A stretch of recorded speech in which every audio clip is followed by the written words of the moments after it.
बिस्मिल्लाहिर्रहमानिर्रहीम। अस्सलाम वालेकुम friends, welcome to my channel. Friends, आज मैं आपके साथ बहुत ही आसान और मज़ेदार बॉइल्ड एग सैंडविच की रेसिपी शेयर करने वाली हूं। तो चलिए शुरू करते हैं।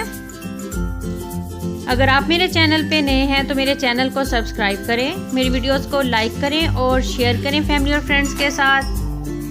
सैंडविच बनाने के लिए 2 एग्स को बॉईल कर लेना है और दरमियान से इस तरीके से कट लगाकर इसकी जर्दी को इस तरीके से अलग कर देंगे और एग वाइट को अलग रख देंगे। छोटे छोटे पीसेस में काट लेंगे जर्दी को।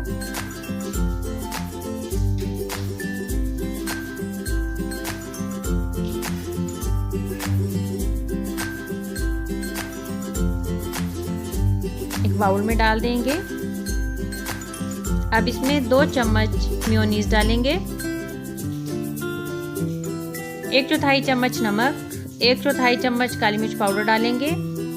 एग वाइट को भी इस तरीके से छोटे छोटे पीसेस में काट लेना है। 2 चम्मच बारीक कटा हुआ खीरा डालेंगे,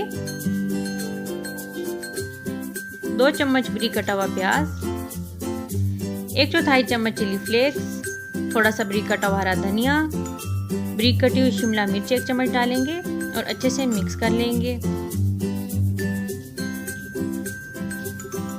ब्रेड स्लाइसिस के किनारों को इस तरीके से काट देंगे। अब इसके ऊपर जो बैटर तैयार किया है वो रख देंगे। थोड़ी सी टोमेटो केचप लगाएंगे और अब छुरी की मदद से सैंडविच को काट लेंगे। आप ट्रायंगल शेप में भी काट सकते हैं। तो माशाल्लाह की बहुत ही ज़बरदस्त बॉइल्ड एग सैंडविच तैयार हुआ है।